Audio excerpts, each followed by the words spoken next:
Okay, so this is a fight against the Elder Dragon Disufiroa. He uses both fire and ice, and I wanted to use this fight as a backdrop for a discussion about difficulty in Monster Hunter, because playing Frontier has really solidified my views about how I think the developers should address the issue of difficulty. Frontier has a lot of armor skills that give you ridiculous bonuses, and it also has skills that can give two bonuses with one skill. And even though Frontier uses the older armor skill system of needing to reach a threshold of skill points, it's almost as easy to get as many skills as you would have in Rise or World. Now, the reason for this is because Frontier has 12 years worth of content, with each update adding harder and harder monsters, and so you need to add stronger and stronger skills to match.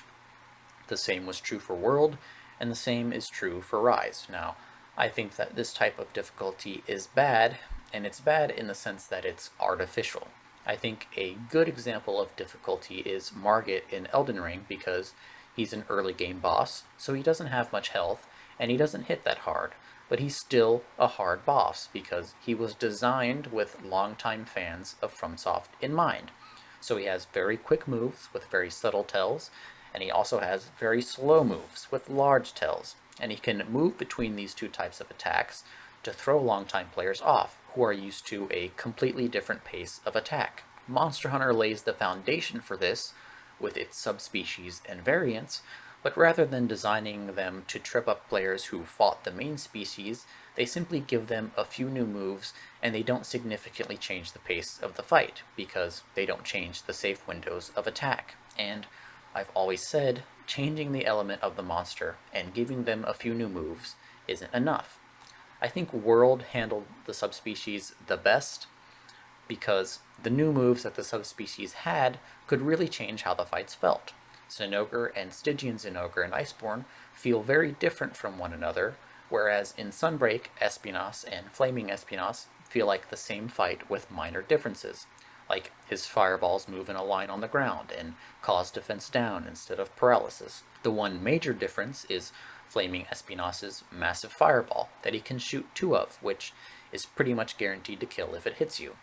which would actually be a good change if you didn't have the ability to simply just fly in the air with the Wirebug and avoid both fireballs easily. Now, something that Rise could do to really add a non-artificial level of difficulty would be to give more monsters grab attacks and make it so players can't counter them. So you have to either use a Wirebug skill to get away or dodge. So that way the monster has some way of punishing players who rely heavily on using counters for damage. I know for a fact that if they made this change, I would find the game a little harder, because countering in Rise is incredibly fun and there are no downsides. Also, they should increase the speed of the grab attacks and maybe even increase the damage a little bit. Rajang's grab attack is so slow it's just insulting. Now, for new monsters, they should add grab attacks that do not have a window that lets you escape them in the middle, like with Tetranodon or Kushala Daora. You should only be able to wirefall after the grab is over, and the monsters should have a follow-up attack after the grab that is slow enough for players to escape if they have a skill that speeds up the recovery animation. So you're not forced to use wirefall, but you should still have to take up a decoration slot. If you, for instance, try to do a Wirebug counter, get grabbed, and then don't have a Wirebug available to wirefall out of danger, and you didn't slot into decoration, then you deserve to faint because of your mistake and lack of preparation. Now, having played Frontier, World, and Rise, which all have the same issue with difficulty, being the ever-increasing health pool and damage of the monsters, and the increasingly overpowered skills for the hunter, and not having enough knowledge about other games in the franchise, from my experience, I'd have to say that Frontier handles difficulty in a way that I prefer, apart from the absurdity of the skills and damage the monsters do. I like that there are progressively higher levels of roars and ground tremors and wind pressure, and how prevalent all these effects are. Monster Hunter World and Rise also have varying levels of roars, tremors, and wind pressure, but they aren't nearly as prevalent and not nearly as severe. So for instance, in Frontier, some monsters have roars that are so strong your character will drop to their knees, clutching their head in pain, and also a level of tremors that will make you fall on your back, unable to get up, and another that will make your character jump as if the tremor sent a shockwave through your character's body. Wind pressure seems to be the same as in World and Rise, but pretty much every time a monster takes off from the ground, it causes wind pressure. And what I like is that you have multiple options of dealing with these effects. So you can either slot in decorations to remove them, you can dodge through them, or you can counter them depending on your weapon. And I choose to not slot in decorations to remove these effects because I take the route of countering. And it puts more pressure on me to time my counters correctly so I can avoid these effects, and every time I see my character fall to the ground in pain from a roar, I know that that was a missed opportunity for a counter or damage I've taken that could have been avoided. As long as you have multiple ways of dealing with whatever the monster throws at you, and each one having some downside to it,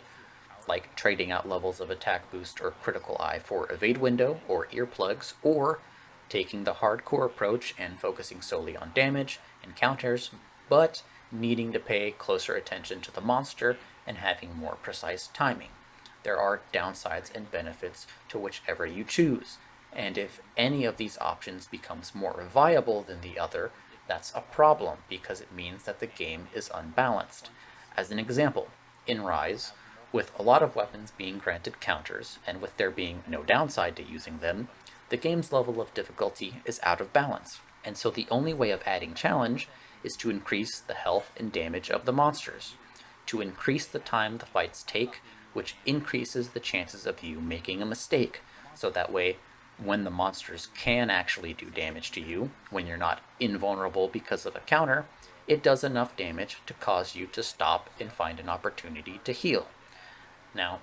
the Blood Blight would be a nice way of forcing the player to act aggressively, if there was any actual downside to being afflicted by Blood Blight. Reducing the amount you can heal doesn't really matter if you can simply stay at max or close to max health, as long as you do damage to the monster. And because Blood Blight drains your health so slowly, you don't actually have to be extremely aggressive, which would make Blood Blight an actual ailment with a downside, because in order to stave off dying, you would need to be extremely aggressive, which increases the chances of you being hit. I'm worried that Rise will end up being just as, or slightly less absurd as Frontier, the reason being the addition of the Berserk skill that makes you immortal for a short period of time,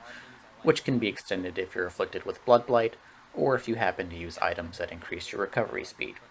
I would much prefer to see damage stay the same as it currently is, but for monsters to have moves designed to throw players off and cause them to miss time counters. I think a simple way of doing this would be to allow for some moves monsters do to be slowed down or sped up, and have it be tied to the monster's stamina level and not dependent on enrage states, because if they are, the monsters will be too predictable. So, as an example, let's say they add a new monster, and that monster does a very fast attack, and can follow it up with either a slow attack, a normal attack, or another fast attack. And because it's tied to the stamina the monster has at the start of the fight, it'll use the fast version more frequently. And as you go through the fight, it will use the fast version less frequently and can switch between all three speeds. But if the monster is exhausted, it can only use the slowest speed, and that would actually give exhaust weapons a reason to be used. But anyway, those are just my thoughts on the issue of difficulty,